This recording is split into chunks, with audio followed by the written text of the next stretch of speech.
What's up, beautiful people, and welcome back to the R&D show. We're your host. I'm Shad, I'm Bryant. and you're tuned in to the one, the only R&D show. R&D show. Yeah. Yeah. Hopefully everybody has had an amazing week, and hopefully you're having an amazing Saturday as well. I know here where we're at, it's freezing.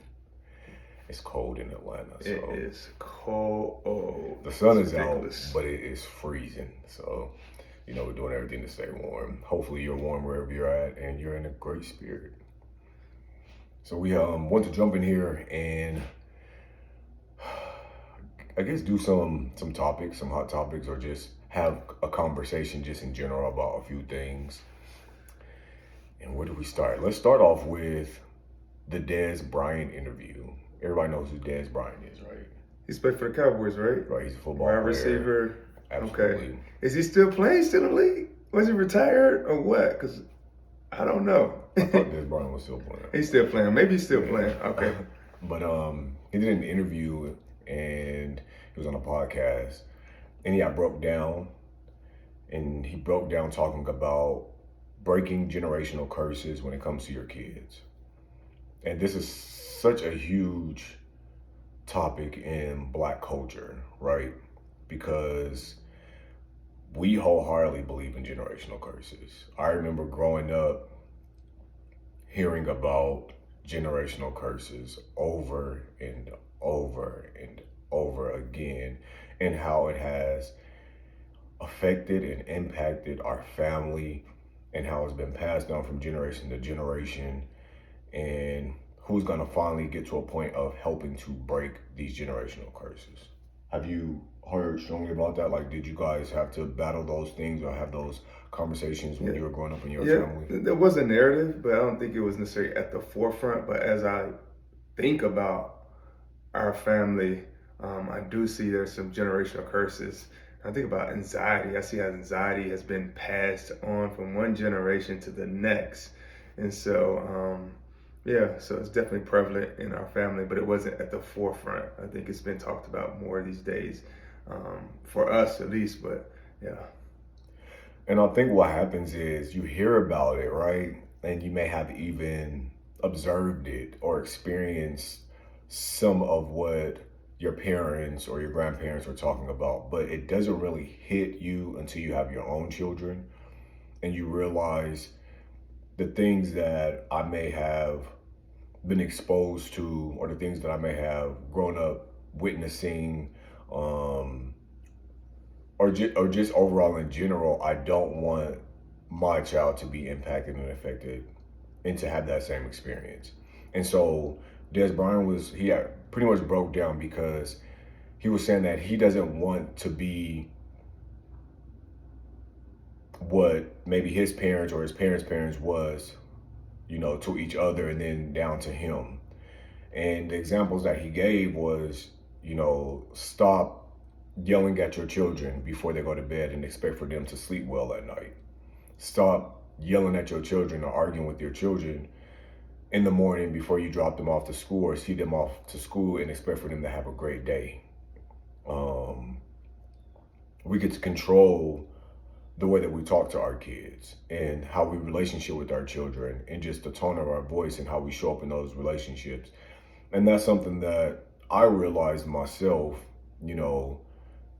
having my son so young, that I wanted things to be different. I wanted the relationship that I share with him to be different. And I know most of that came loosely based off of not growing up with a dad, but also just my experience within the household of just like the way that my mom, kind of showed up for us. Here's the thing though, as an adult, I got to understand why my mom's actions and behavior were the way that they were, and then also why she showed up the way that she did.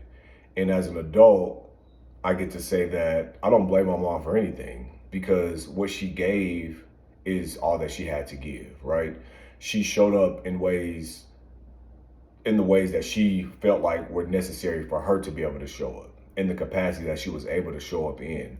And I think that we don't give our parents enough credit and grace by really understanding. And the only way that we can really understand our parents overall is by sitting down and listening to their story. My mom had, children at a very young age. And so her childhood was stripped away because she was a kid raising kids. And then not only that, her level of education wasn't like the greatest either. So I think that somebody cannot give you what they don't have. You know what I mean? And of course, people can learn things along the way to better themselves. But I think the grace comes into play with some of our parents just because we're understanding their story. We're understanding who they were as individuals, and they did the best that they could with what they had. And when you look at it from that point of view, you're able to have such an amazing relationship with your parents and not blame them for the things that you may have held on to or the things that really hurt you as a child. And I think that, of course, there were some things that our parents could have protected us from, right? Because you never want to put your children in situations that are dangerous. But if it's certain like actions and behaviors that were displayed towards you, like for instance, you're living in a household where your parent loves to curse, or they yell and scream, and that was just effective parenting to them, and you still turned out good. So clearly, something in what they did wasn't the worst at the end of the day. Could things have been different and the communication style have been a lot different? Probably, but this is what they knew and this is how they chose to communicate. I remember um, talking about a friend of mine who was a single mother at the time, and she had 4 boys. And the way that she would talk to them, I would cringe a little bit because like she would curse them out, like she would go off. And a part of me felt like she maybe was doing that because she's a single mom, they're boys, and she felt like that was the only way to discipline them. But when I tell you she will go off, like it can be the smallest thing that they did and she will go off. Like she would curse them out. However, all of her boys have turned out amazing. College, they graduated from high school, like doing so great for themselves. So it's kind of like, not saying that that was the best, but was it the worst, or was it her doing what she felt she had to do because that's all she knew to do? Yeah, and in between the cursing out, there's a lot of love as well. Yeah. So it's probably a balance. Yes, she might have been tough on them, but they also knew probably that she cared about them. And so when a child, or when I coached basketball, my motto was, the players don't care how much until they know how much you care. So you can still be tough on your kids, and they can still know that you care, and you're being tough on them because you care. And so I think a lot of times we try to do the opposite of our parents because we don't want to be, but sometimes you want to throw out the baby with the bathwater. Let's try to take some of the good, and then maybe we can switch up some things. Because I know many times people say, I don't want to be like my parents, especially if they didn't have the best childhood and the best experience with their parent. But they are, in effect, still being controlled by their parent because they're trying to intentionally do the opposite. So that parent is still affecting you because you're choosing your actions based off what they did, and now you're choosing to do the opposite. But I think it's about finding some balance, finding like what did work for me as a kid, what didn't work, and just exploring and being open-minded. But in terms of generational curses, I think that's more of just like learned behavior. My parents raised me this way, and this is all I know, so I'm gonna raise my kids this way. In terms of generation curses, how do we dig deeper? What are some of the other patterns that you've seen, maybe in your family, outside of like just raising the kids? I know that's one thing, but are there any other generational curses you've seen? There have been a lot of generational curses that I have been exposed to, and it would be digging deeper because it's such a sensitive and heavy topic.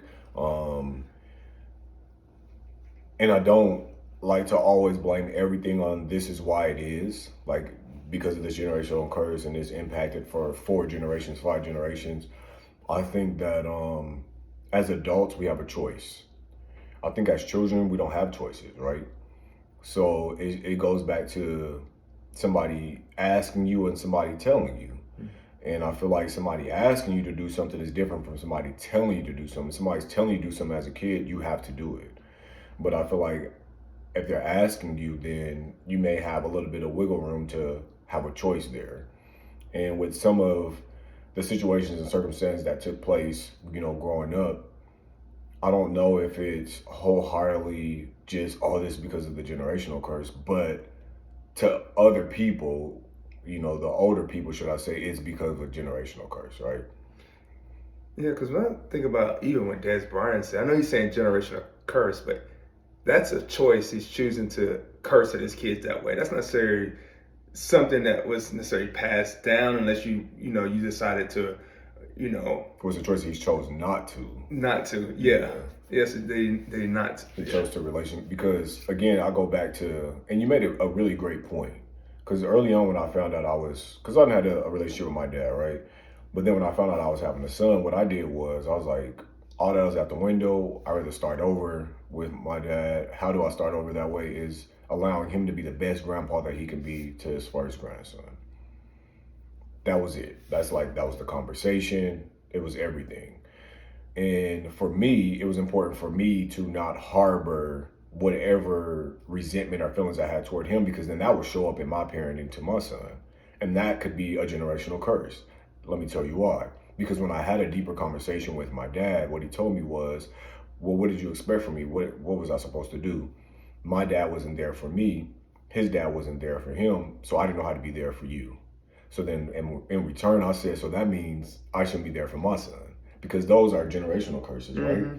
So it took me to break that curse. But what I didn't want to do was base the way that I was showing up in my son's life off of the fact that my dad didn't show up in mine, because then it would have been a competition. It would have been, oh, see, I did it and you couldn't do it, or I'm better than you.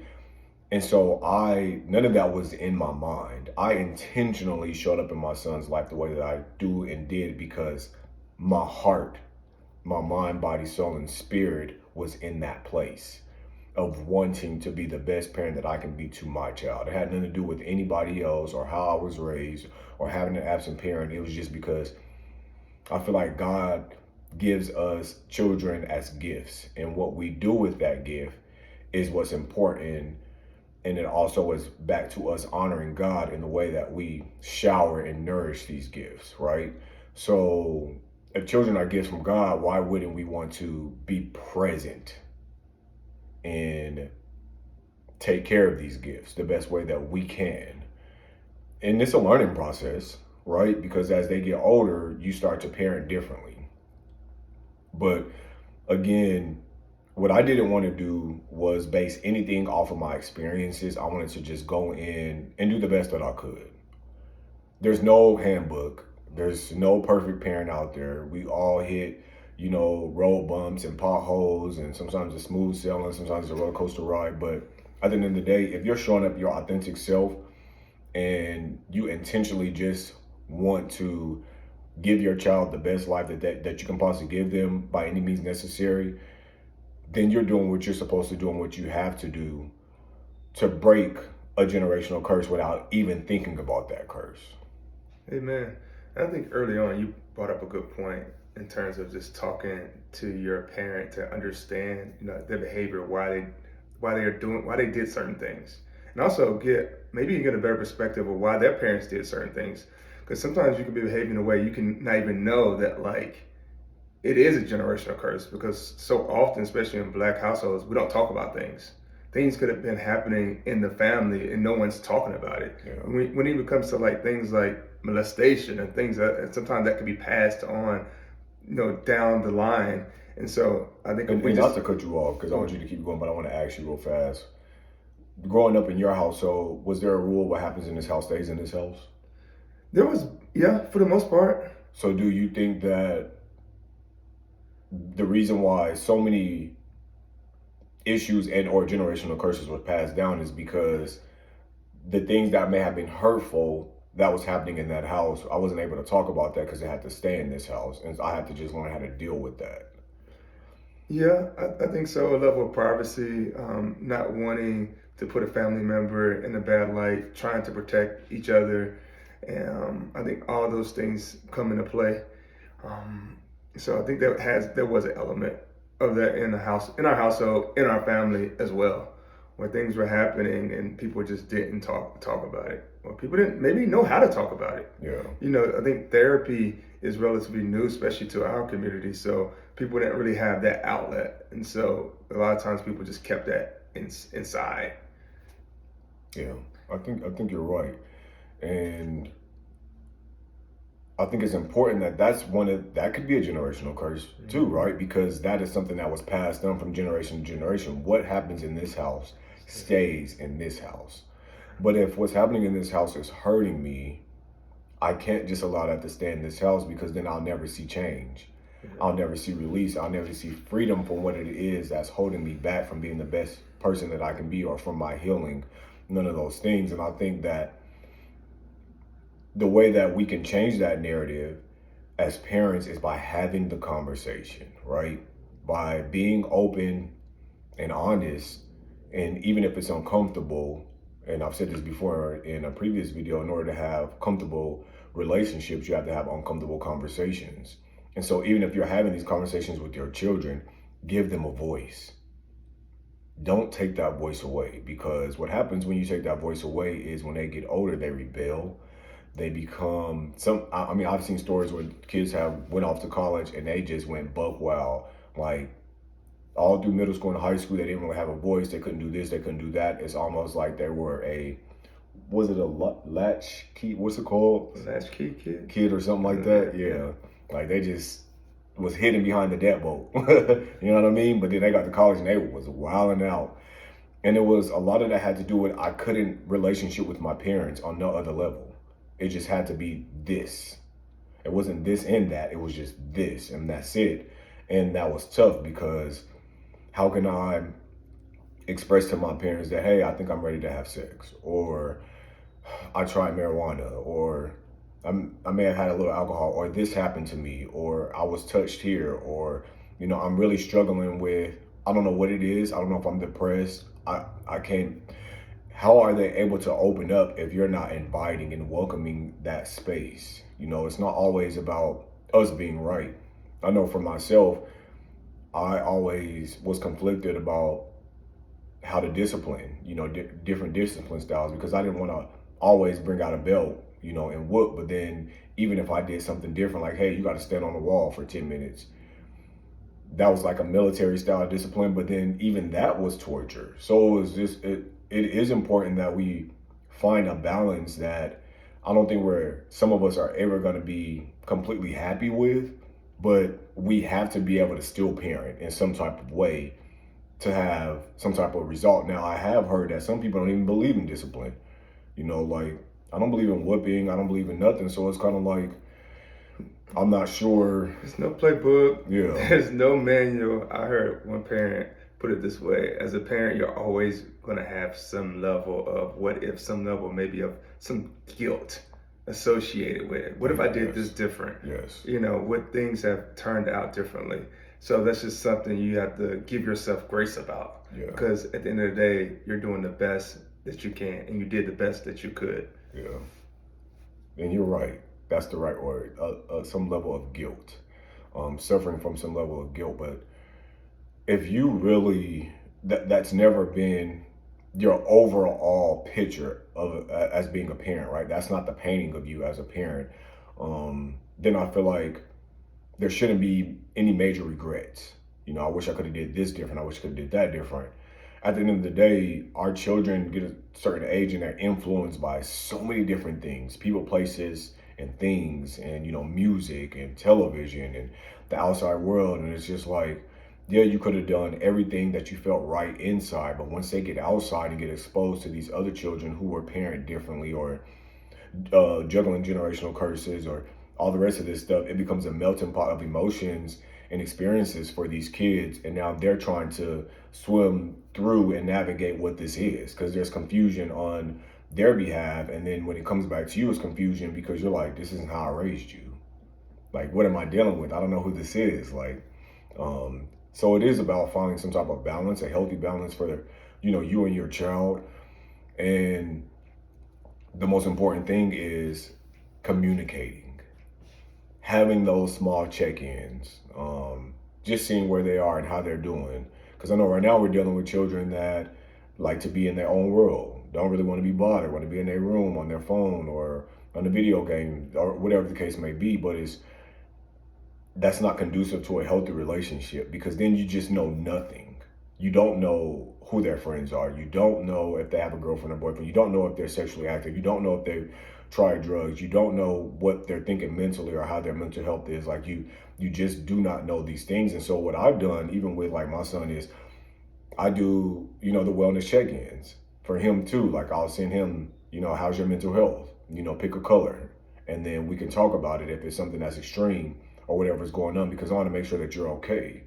And I feel like that's easy. Or even, not always having this, just nagging about all these things, but small celebrations of like, I've seen that you've been showing up this way, and I've seen that, you're taking an initiative to do this, or you're advocating on your behalf to do this. And like, even those small celebrations make them feel good as well. But I think setting that comfortable boundary and that safety zone where they just feel like, okay, this is a safe space for me to have this conversation with my mom or my dad. No, don't get me wrong, they ain't gonna talk about everything. Like some stuff you gotta pull out of them.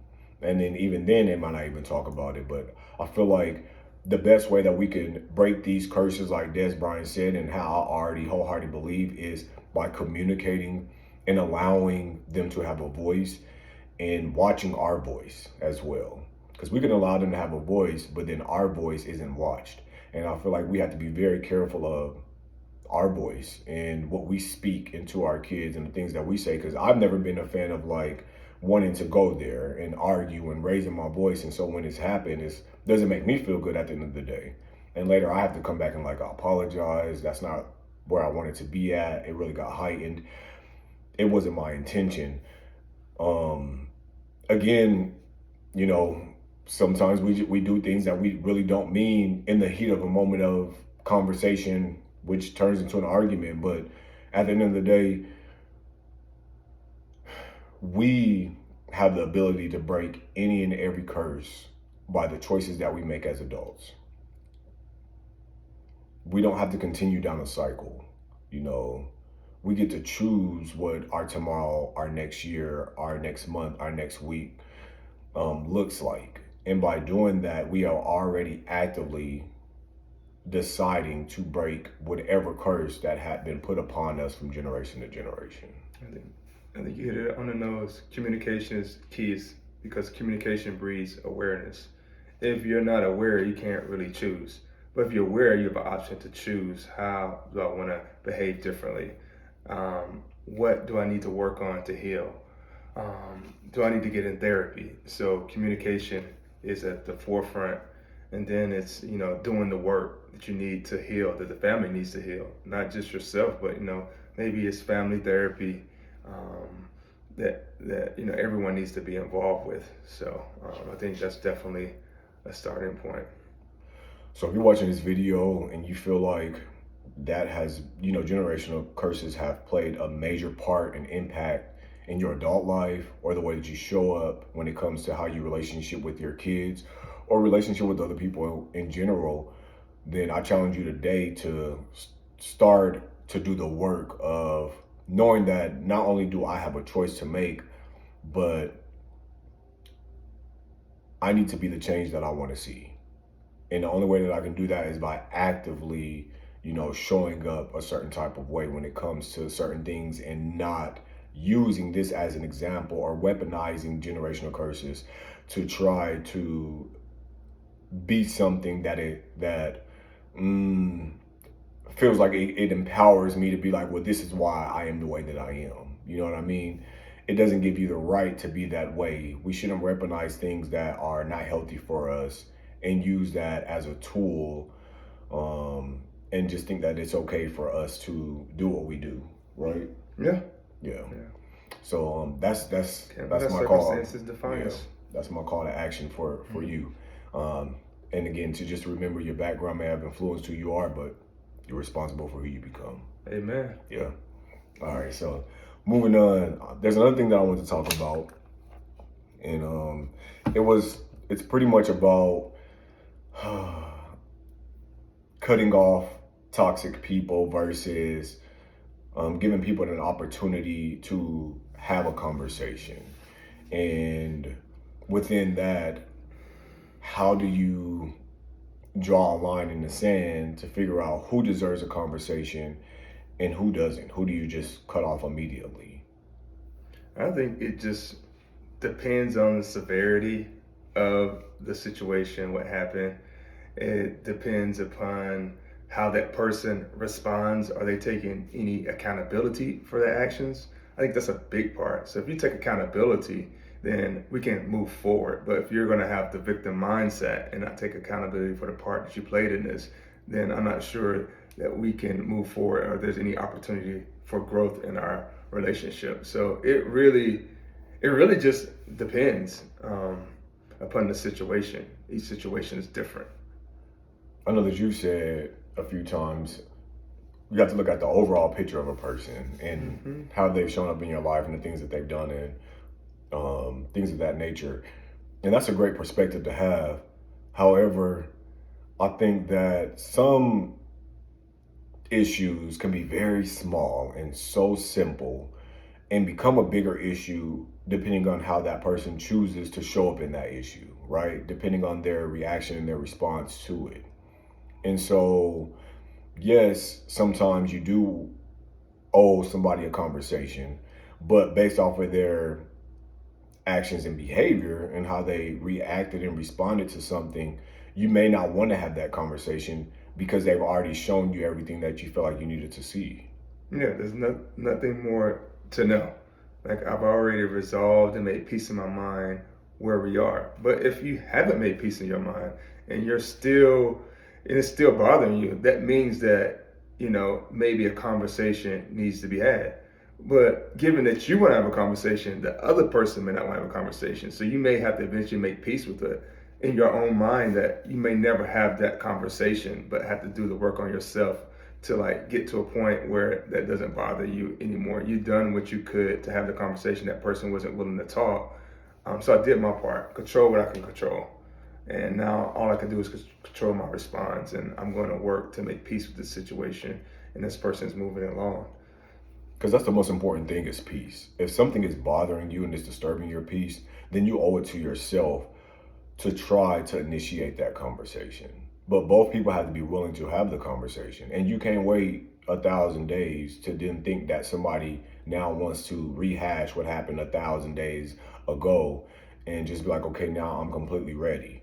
But it also there could be a little waiting period just so that somebody may be investigating the way that they feel to make sure that however they're feeling is real and it's not a feeling that's going to force them to now have this conversation and to show up in this conversation being, brutal with their words, being aggressive, attacking, and speaking at and not speaking to. That's the difference between going and having conversations about somebody or a situation except to that person, but you're having it with everyone else. You don't want to talk to that person, but now you're ready to talk to this person after you don't talk to everybody else. And by this time, this person already heard everything and they're like, I'm good. There's nothing to talk about because I wasn't given the opportunity. And because now I wasn't given the opportunity, the door is closed. Like now I am cutting it off and I don't owe you this much. Because before I would have given grace. Because none of us are perfect. We're all learning and we're living and we're growing and things of that nature. But I think for me, I've gotten to a certain age where I feel like I don't want to teach my friends or my family how to relationship with me, how to play fair, right? How to be like, hey, I didn't like the way that you made me feel. Can we talk about this? Which is fine. I don't want to be the person to teach you how to use your words. At this point, I feel like in a certain age bracket, you should know how to use your words. That's a part of advocating on your behalf and advocating for yourself. And allowing that other person to just be like, okay, well, this is what happened or this is how you received it. How can we fix it? You just can't throw a temper tantrum and think that it's okay. And then that person's going to come back around and be like, hey, yeah, we're good. Let's continue our relationship. That's not realistic. Like based again off of your actions and your behavior and your response, they're gonna already make up in their mind the way that they want to move forward, right? And 9 times out of 10, they just may want to just close the door and lock it. Yeah, I mean that's a perspective. Some people will remain open-minded and know that you were just behaving in that moment, and that whatever you said, whatever you did, that you did not mean that in that moment, and they're able to take a step back and say, "Hey, I can still allow space for you, but this can't keep happening." So it really just depends on your personality, how you operate, where you are in life. So I don't think there's a one size fits all in any situation. And you're right. I normally say, look at the bigger picture. Has this person added to my life overall rather than taken away from my life? Is this person generally a net positive to my life? To my life. Now, I think there are some things that are deal breakers that, even though you've been great to me, hopefully I've been great to you as well. But if you cross certain lines, then I think that's an opportunity for me to reflect if I still want to be in a relationship, a friendship with you. I never say like this is a deal breaker, because you never know what's the deal breaker till that thing happens, and then you're like, okay, I thought it was a deal breaker, but that's just my perspective. But it will be a decision point where I have to really reflect, how do I want to move forward in this relationship? And maybe we may continue to still interact, but you're no longer in the inner circle. You're now in the outer circle. I think Gary John Bishop said he doesn't necessarily believe Gary John Bishop is a philosopher, a motivational speaker, a life coach. He has a podcast, I think called Unfuck Nation. And he believes that your life is less when you throw people out. So he always finds room to keep people in their life. And so I feel similar. Like I never want to completely throw someone out unless they've done something really, really, really bad. But in general, I try to find space, because once I love someone, I'm always going to love them. Yeah. You may not be the first person I call when I'm going through something, but doesn't mean I still don't want to go out and have a drink with you. Doesn't mean that I don't still care about your well-being. So I just find I put you in a different space. And I hear you. I think for me, what I do is I look at the extent of the behavior, mm-hmm. right? Because it could have been something small and not big. So if the extent of your behavior was all out of control, very disrespectful, very aggressive, very outrageous over something small, I don't want to wait around to see how you're going to react over something that was really challenging and big. Because then it might be where I'm coming out of myself now, and it's an even bigger problem, and it's an explosion, right? That's how I look at things. That's how I'm able to put things into perspective, because it's like if you're moving this way over something so minimal and so simple that could have easily been resolved, that I didn't feel like it was too complex. But the way that you just exploded over this small thing, I don't want to wait around to see what could happen if it's actually a real reason to get that mad. And for you, it's kind of like a red flag. Yeah. So especially when something happens over a small thing, you're not going to wait for it to be something that's catastrophic. Right. Especially when it's something that you have no idea even what's going on or why this person's even upset. It could be a small thing to you, but it could be a big thing to them. It so like, so that's something we also have to be cognizant of as well. It's just because we think something's small, but to them, it could be a very big thing. It could be triggering. Let's use an example. What I would consider a small thing. Mm-hmm. Someone assuming that someone spoke about them on social media. To me, that's a small thing, because this is right now, you don't even have the facts. You're just assuming that this is about you. So it's easy to be like, hey friend, like, hope all is well. I seen your last post and I was just trying to figure out, what's that about me? Are we in a good space? Are we cool? Is there something that we need to talk about? Because I wasn't sure. I felt some type of way. That's easy to have that conversation.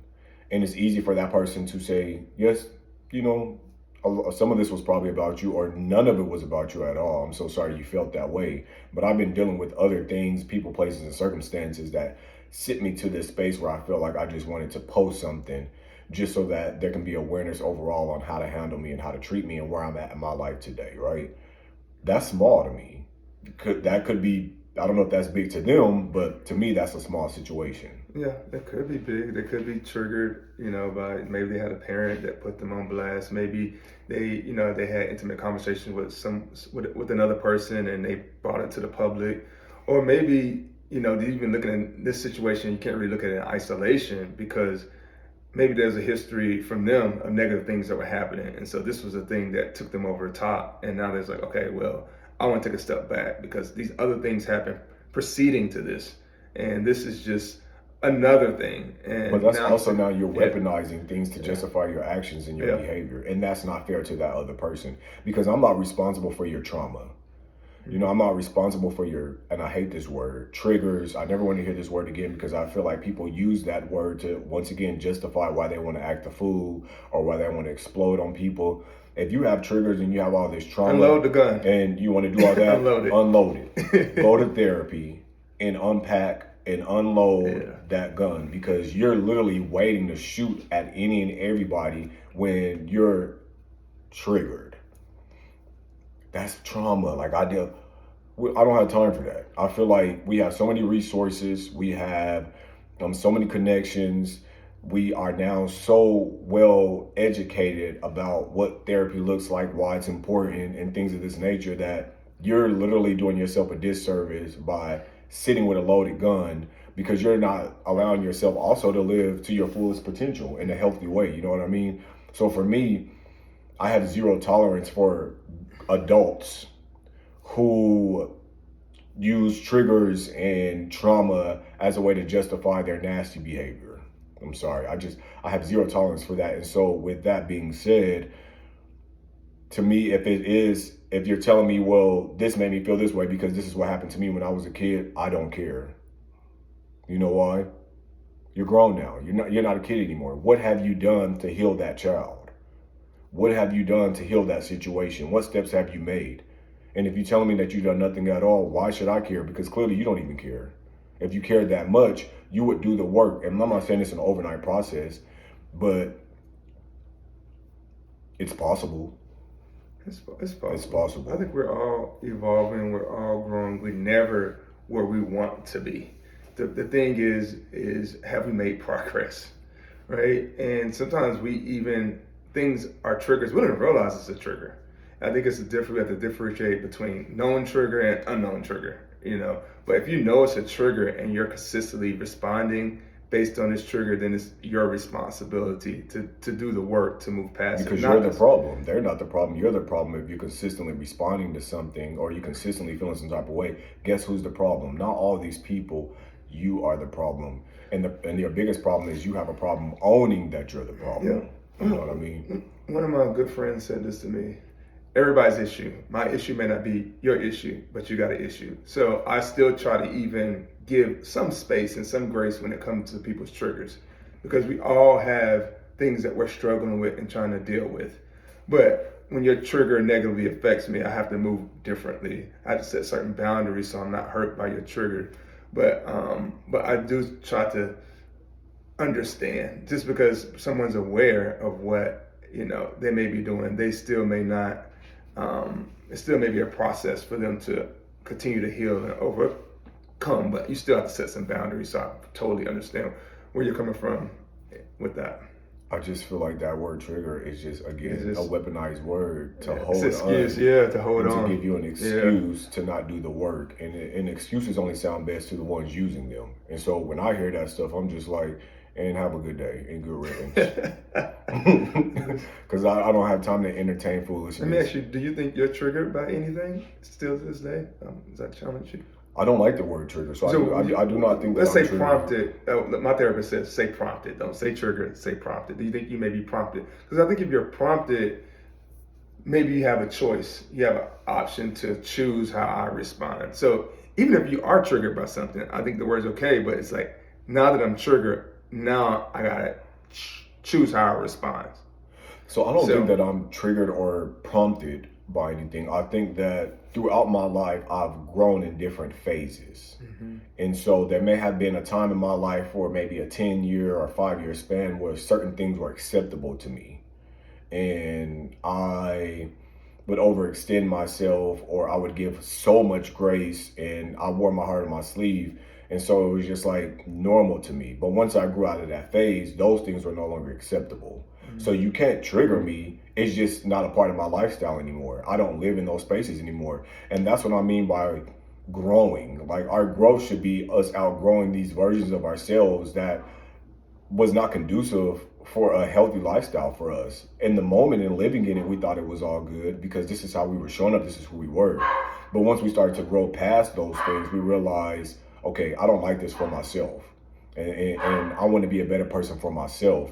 And so, therefore, once I understood and realized that can't nobody do anything to prompt me, what I do now is protect, and I know what works for me. And if that doesn't work for me, then I move on. You know what I mean? Because that's a part of my growing for myself, mind, body, soul, and spirit. Because one thing about me is I like to sleep peacefully at night. And the only way that I can do that is just by allowing myself to continue to evolve to the next level and how I want to be as a person. You know what I mean? Yeah. And what I feel like, because hear me out, we give people permission as to how they treat us. Expect what you accept. And if I expect only greatness, that's all that I'm accepting from anybody. Yeah. Amen. Amen. Hopefully that wasn't. No, that was good. That was good. But yeah, we wanted to talk about those two things, and of course there was so much more. But this video is getting longer and longer. But yeah, drop your comments in the comment section. Start the conversation with us, with other people, and let us know where you stand when it comes to generational curses and how you've shown up in the aspect of participating in a generational curse and or breaking a generational curse. And then where you're at when it comes to cutting people off, toxic people, and or, allowing them to have the conversation so that you can figure out how you can help and how you guys can relationship on a different level. We would love to hear the feedback. We would love to hear your stance on things. And also, we would love to hear what you would love to hear us talk about. So make sure that you drop that in the comment section as well. Yeah, and even talk about your perspective on triggers. We just had this dialogue. It'd be interesting to hear what you said. The word he hates, or being prompted, whatever it may be. We're always open to different opinions. Yeah. So.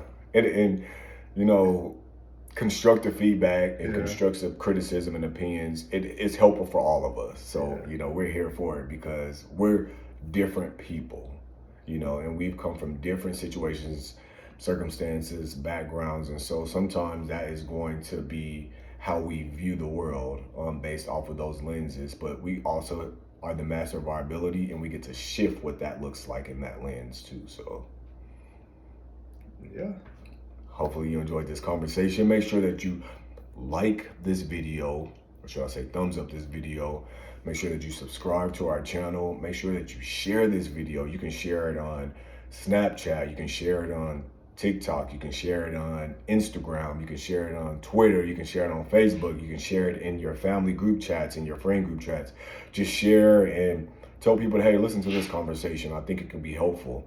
We would love your support. So thank you so much for tuning in to the R&D show. God bless and have a good one. God bless. Peace. Later. Cheers.